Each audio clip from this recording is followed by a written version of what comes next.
going to talk about documenting location. Last time we talked about documenting time. So today's lecture part was basically a sort of a systematic understanding of a location, and when you approach it, and you'll be encouraged to do some research, and also when you're actually interacting with the location.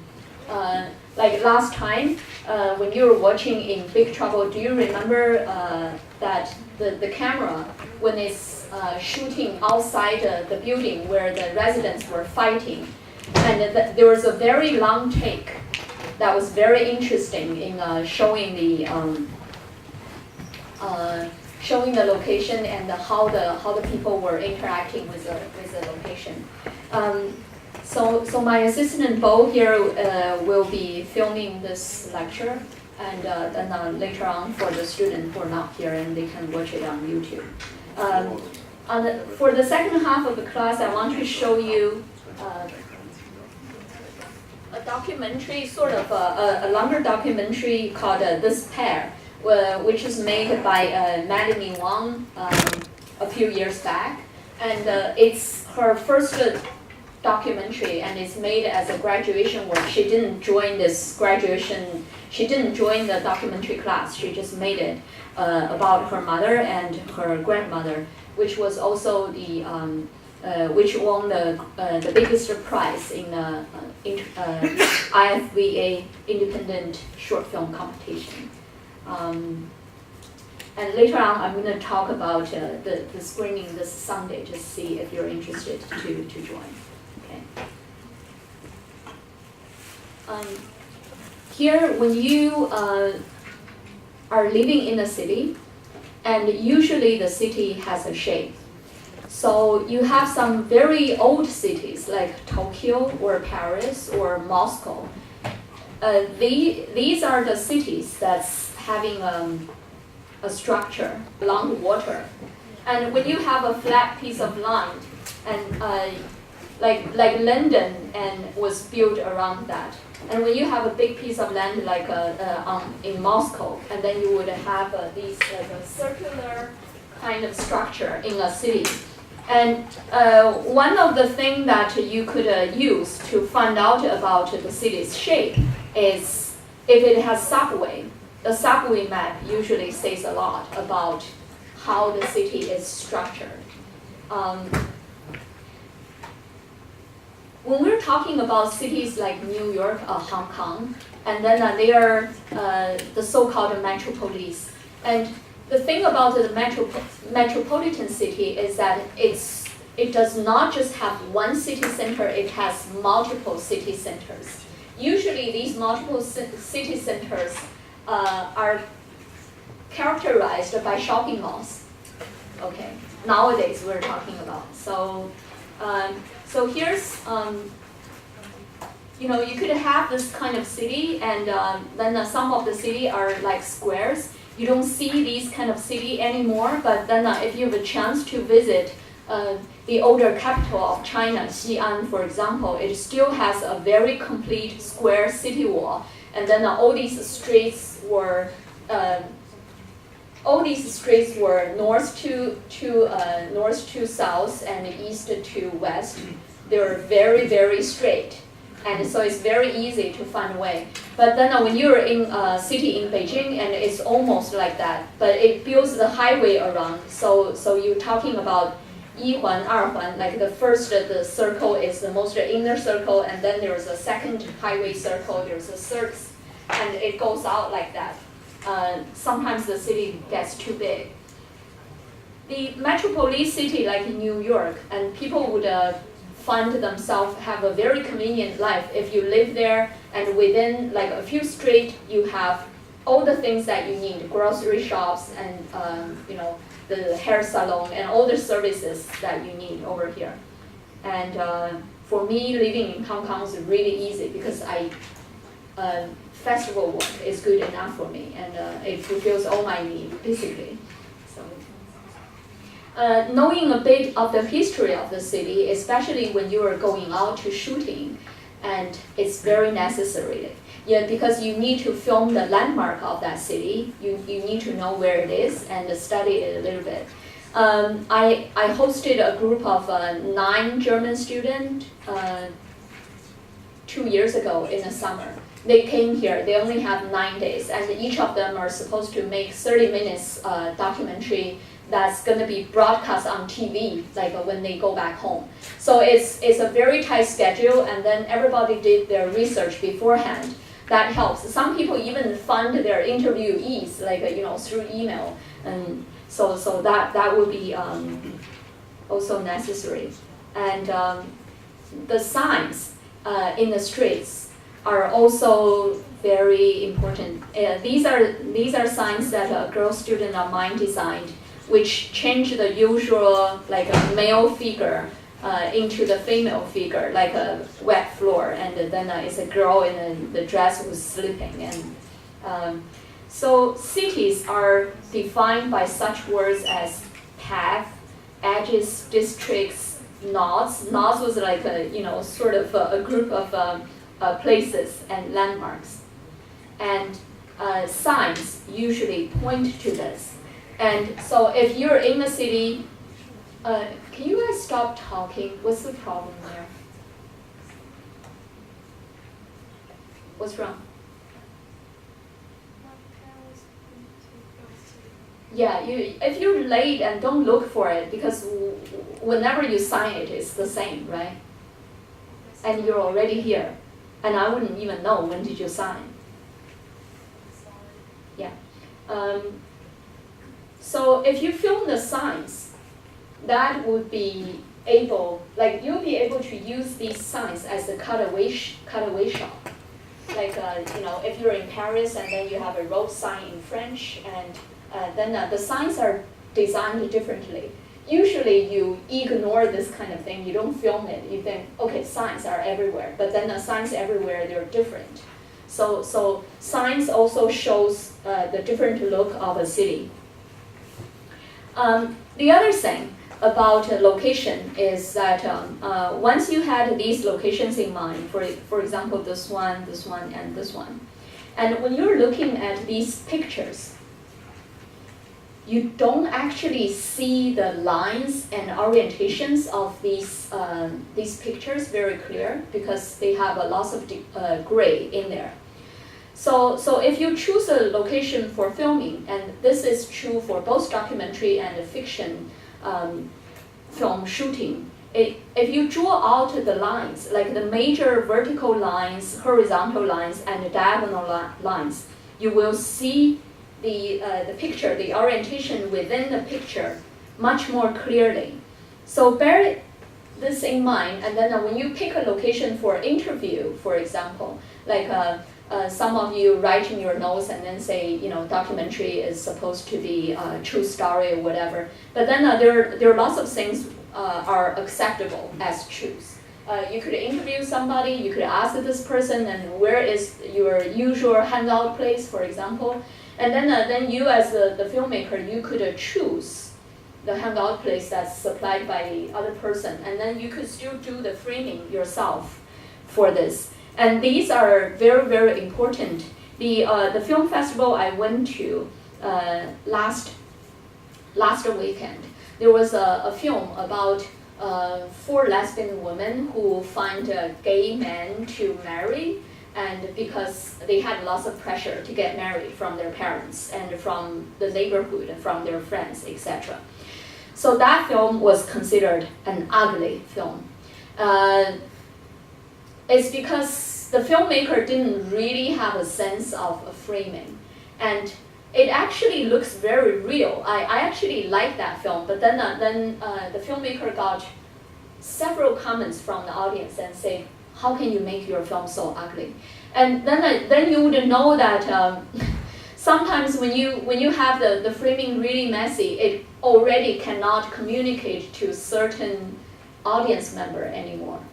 And so we're talking about that. Even though I didn't feel it was very ugly, I wouldn't say it's a beautiful film. But then there's an audience member said, "Oh, what a beautiful film that you made!" And so you get like all sorts of Tonight, if you're gonna see my film, and many people say it's beautiful, but I have the advantage. This is the advantage of the footage film, is because you are using the older footage somebody else did, and those people who did this footage are professional cinematographers. So I'm just editing their footage. I didn't film them.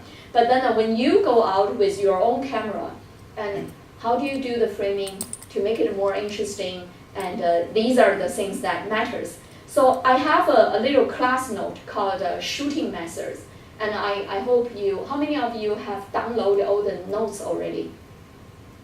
Yeah, good. I hope you read even though we didn't come to that note, read that note before you go out to do the shooting. Have you finished shooting for your time and space video already? Yes. Yeah? Okay. Anyone who hasn't started yet? Time and space video. Okay, yeah, you better hurry, and I don't know if there's still camera for you to check out at the last minute.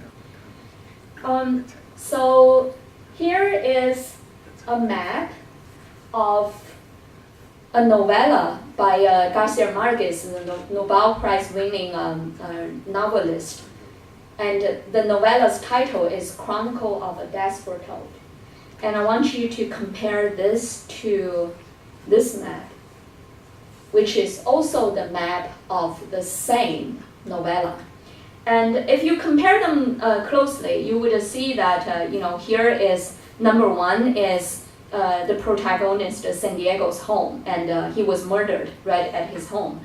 And then here's a square, the so-called square, and then there's a church in front of his home, and then there's the dock along the river.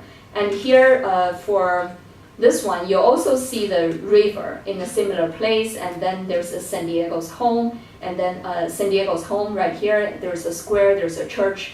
And so you could see that this is a novella. So I asked my student to read the novella, and then ask them to draw the map.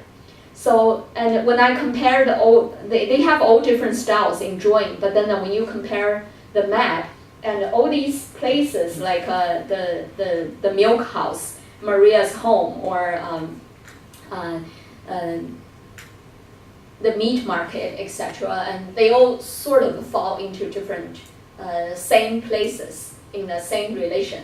The other thing about the understanding of square is that you see this guy is British, and then so lots of European cities actually the square is not a square, it's a triangle. Or here's like a big square, and Hong Kong guy would draw a very small square, like a Times Square.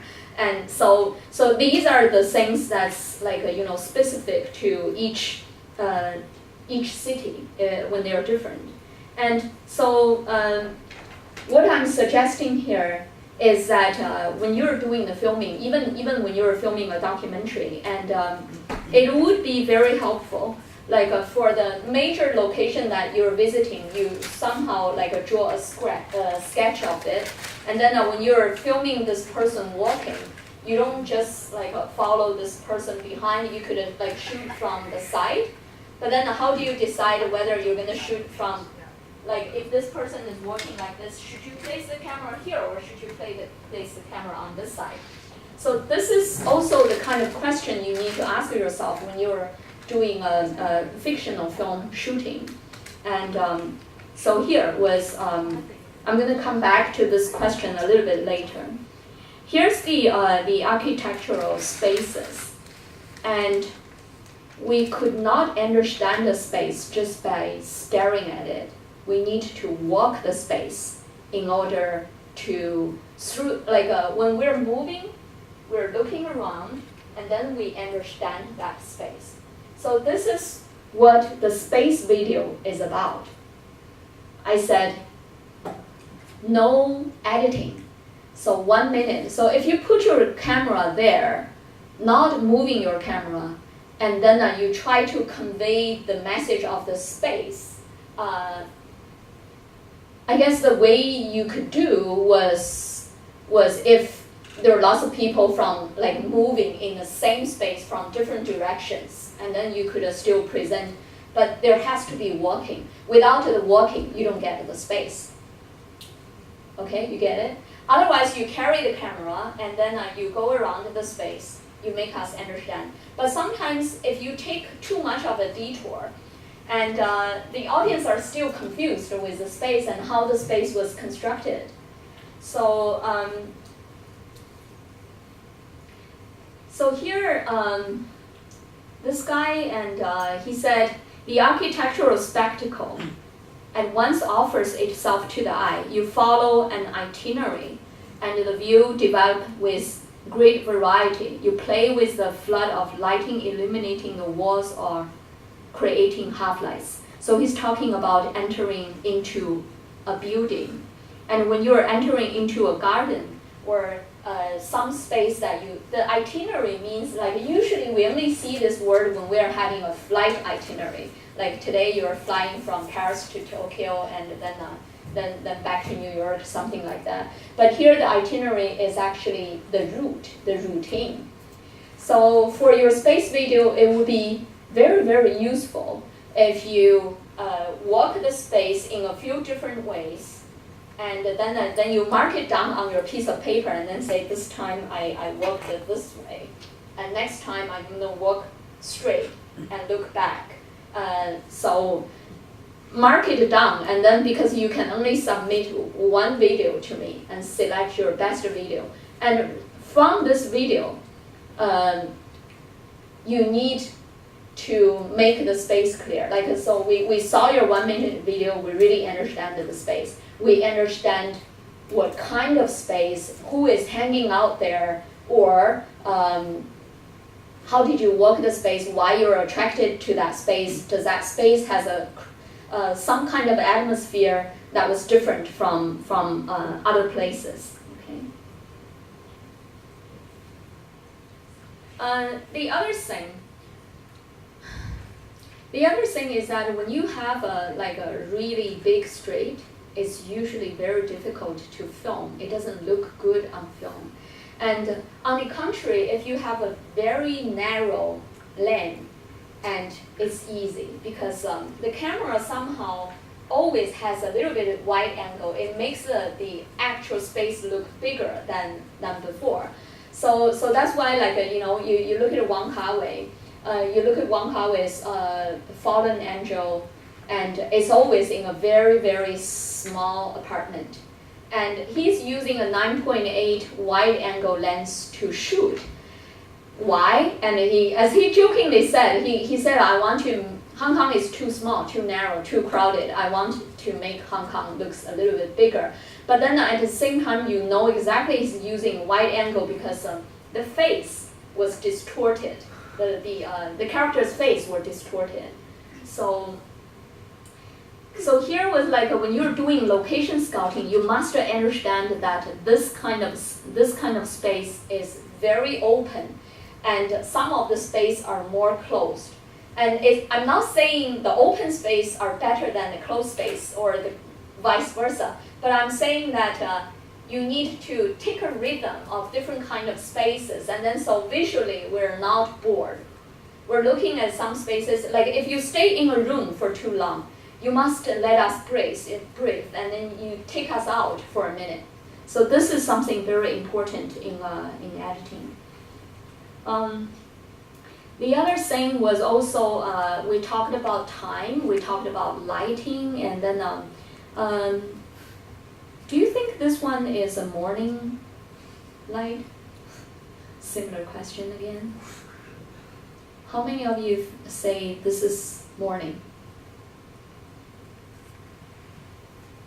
How about afternoon? Okay, so more morning than afternoon, and about 1/3 still. How about this one? Is this morning or afternoon? Again, and Edward Hopper, and he is he has this well, they call him one of the first American painter because he paints something that looks like pretty American, and you know this is not usual. And I don't know, maybe like Europe has this kind of sunshine, I felt this is like a New York Chinatown or maybe San Francisco Chinatown, but usually San Francisco is more gloomy, but sometimes San Francisco is pretty. So these are the things that's also affect the impression of a space, the time that you choose. So it's not really, we're talking about documenting time, we're talking about documenting space, but we cannot really separate them when we're filming, okay?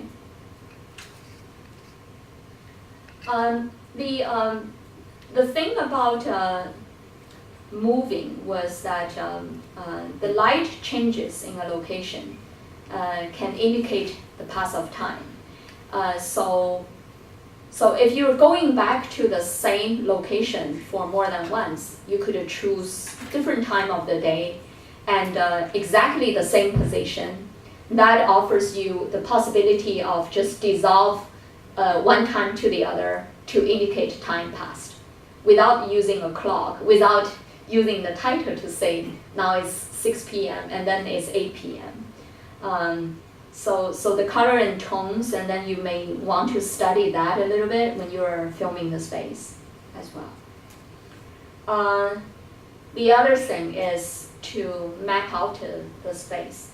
This would not matter so much for your location, for your space video, but later on when you're doing a self-portrait and or when you're doing a family portrait, and then you could, especially when you're doing a self-portrait, and one of the things you could do is to show all the spaces that's related to you. Every single one of us, our relationship with the city is not, the entire city does not matter to us. We're only visiting a few places regularly, like a cha餐厅, like a coffee shop that we regularly have our tea, or the cinema that we go to watch that cheap matinee shows every Sunday morning. So only these few places matters to you. So what you do when you're constructing a narrative together is that you draw a map for each character. You say, okay, this character, in the morning he gets up and his home is here. He take a bus to the school, go for the class, and then he will go with his friend to some park, or he would do some part-time job like somewhere in Mongkok. You draw a map of this, and then once you start to film from one place to the other, and you need to consider the direction of the walking when you're filming. Okay, so if this guy, if first we have a shot and showing that this guy's in school, and finally the bell rings and the class come to an end, and he's happily walking home, and the happiest movement that you can make is here. This one, very comfortable. This is all following our eyes, because we are used to read from left to right and from up to down. So when our eyes are moving from left to right and up and down, we're very comfortable. And if we're moving the opposite direction, and we're a little bit uncomfortable. So this is why Hitchcock would do something in the beginning of the film, and he would have a black pair of shoes walking into the screen like that. And then next shot, he cut a white pair of shoes and walking from this side to the other side. And it seems very innocent. There are two people indicated, but then it's already indicated the black shoe guy might be a good guy, and the white shoe guy might be. And we don't know, if you don't understand this visual, you don't know why you think that way. You think maybe it's black and white, but it was not. It was because the black shoe walked from left to right, and it's very easy for you to look at it that way. And so here's a map and showing the ultimate easiness or more difficult.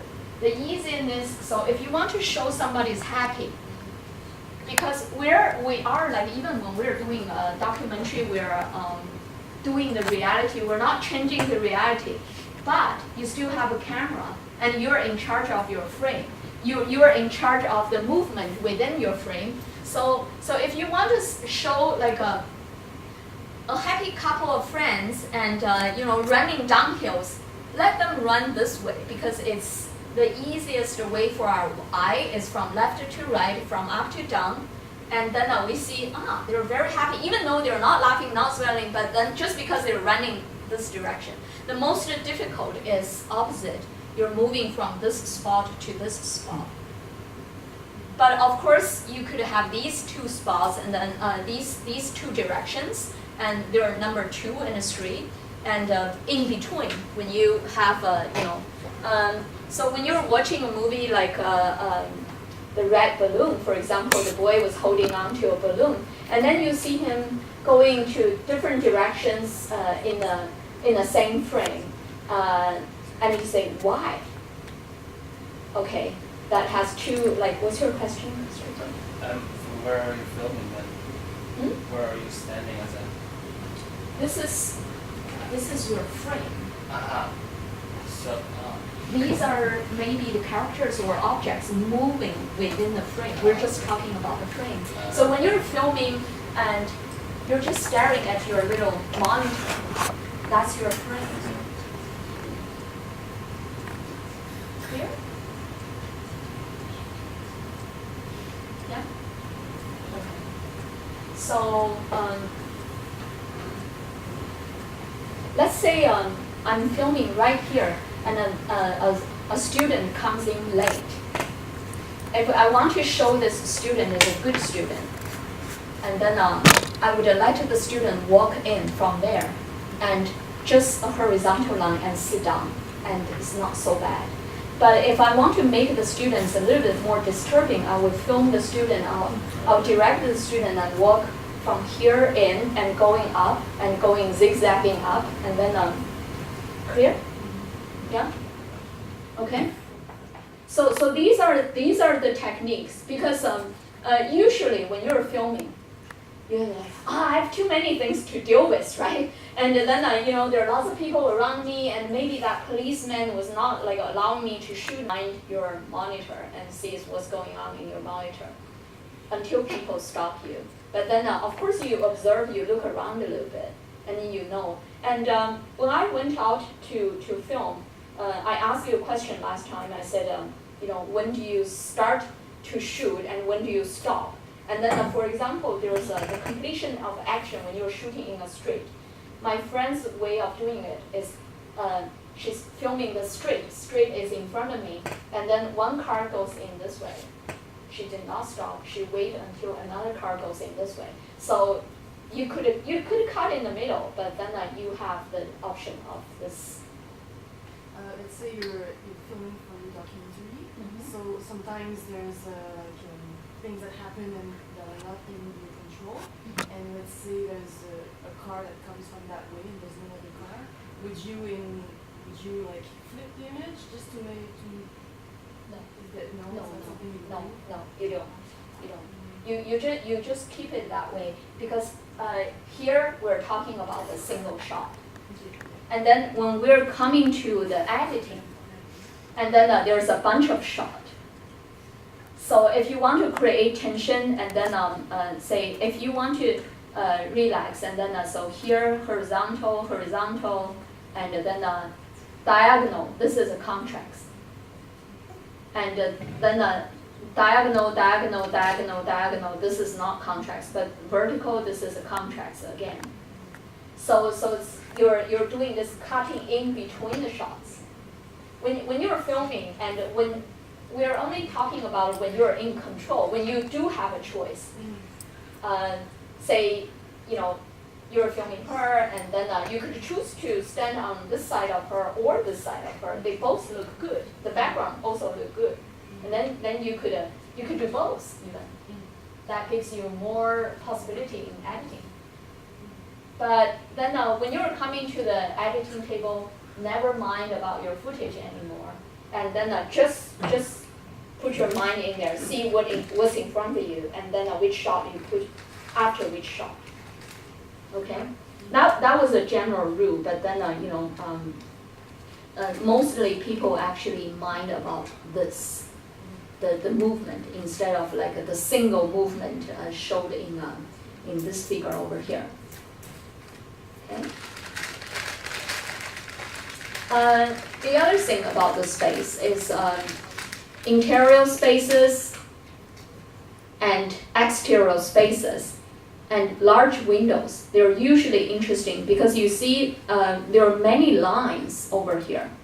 These lines are interesting, and then here you have this boat is moving, and so windows are interesting exactly because it divides the original frame into different parts. It puts more vertical lines in there to sort of distract the space in a sense that make the space look more interesting.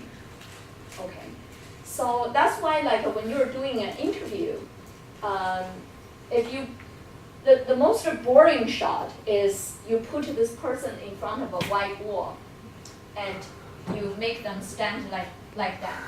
And then there's nothing. This wall doesn't show anything about this person being interviewed. And then when people look at it, there's no information.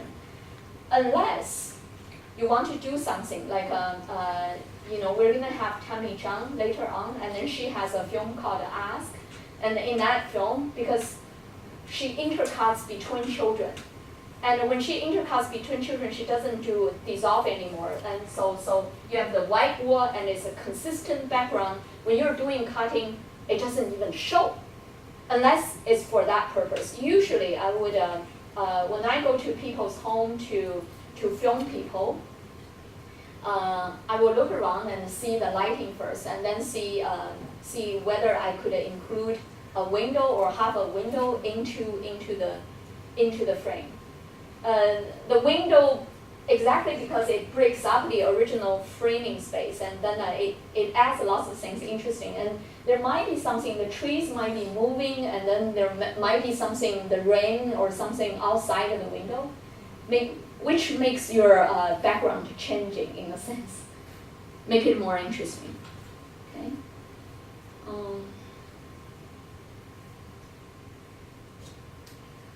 The other thing about apartment spaces was a thing that many of these like art house cinema or small budget films deal with. A master of the so-called apartment spaces filmmaker was Cai Mingliang, the Taiwanese director. And he usually worked with a smaller budget, and his film was mostly shot within an apartment. But then within the apartment, he would further divide the space within the apartment. And the apartment usually has a master bedroom, which is occupied by the couple, and the child occupies a second bedroom. And the child usually does not have a private bathroom. And then so these are the things how he divides and make his plot more interesting. For example, he would ask his actress and say, hey, when you're home alone and when you're going to the toilet, do you keep the door open or shut? Girls here, do you keep the door open or shut when you're alone at home? Open, yes. So he did that, and then there's the door framing, and then there's the girl going to the toilet. And he also does something that's very interesting. He has this boy living on top of the girl in one film called The Hole. And then there's a construction worker come here and then dig a hole on the floor and on the ceiling of the girl and the floor of the boy. Okay, and so here is like usually the apartment is very separated, two separated space, but because of the hole, the two started to have a relationship. One day the boy came back home very drunk, and he vomited into the hole. And under the hole was the girl's piano. And so the girl is using a mop to like mop the piano. It was like really disgusting. It was like, what's going on over there? And so the two start to. So these are the things that he played with. Apartment. Usually, the apartment is so boring, and then there's not even much room for the camera to move around, right, in an apartment. So if you watch a Simon Yang film, and I would say he's a master of that, and also this inside and outside thing, and were changed dramatically by media. It used to be that if you're within the house, all the girls are kept in the house, right? And then you're not supposed to go out. The traditional Chinese quarters would have 3 layers of the house. So the girls were kept in the very inner courtyard, and so they cannot be seen by the outsiders. And so there was like always the backyard, and you going through one gate, another gate, another gate. Okay, so that was a layer of it. Inside and outside was also it's kind of funny because all these are space terms when we're talking about high and low, right? That's a space term.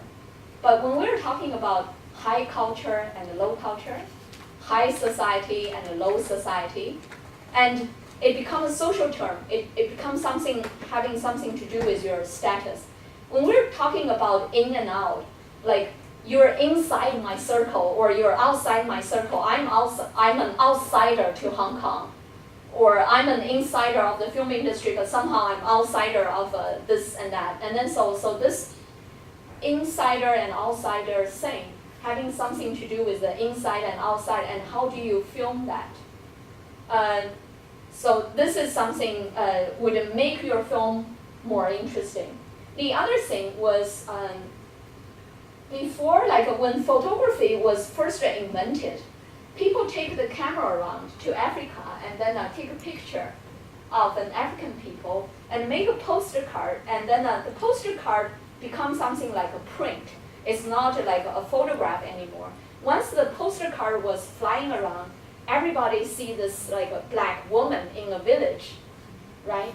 And then your image was made outside. And people who are more visible nowadays were the stars, the film stars, the singers, and then all these people, because they are in magazines all the time. They're on the cover of the magazine. They're on TV, and then they're on advertisement, like huge prints of advertisement all the time. So you feel that these people are more out than people who are not reported. Usually, like some people want to be mysterious, like some women writer. They got an award, but they don't want to be interviewed. They want you to imagine like the story in there. They don't want you to see themselves. And so these kind of framing, this is like by Herman Newton, and then it's interesting because there was the mirror, there was a model, and the front of the model, photographer stand here, his wife sitting here. There's another door opening to the square. And these things are making it interesting. And also this woman, look how this woman was posted, this is a famous actress. And then, so her arm was, the photographer asked her arm to make a parallel line with this line over here. And then this arm hold up like that. So to make, so her body and all the lines in the background kind of keep a contrast to compose.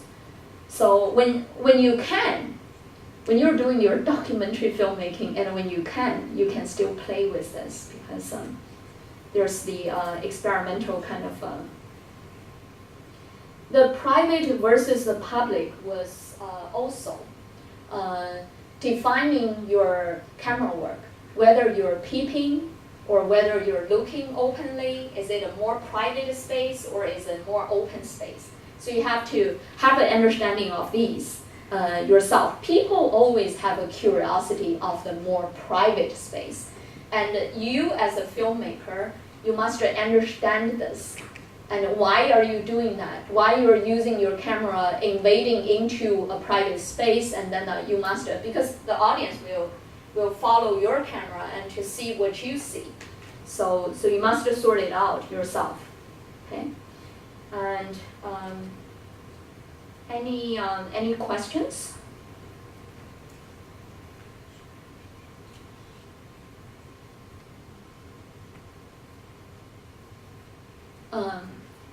I'll give you 5 minutes to discuss with each other, see if you have any questions, and we will show the film. We're going to have a shorter class today, in case.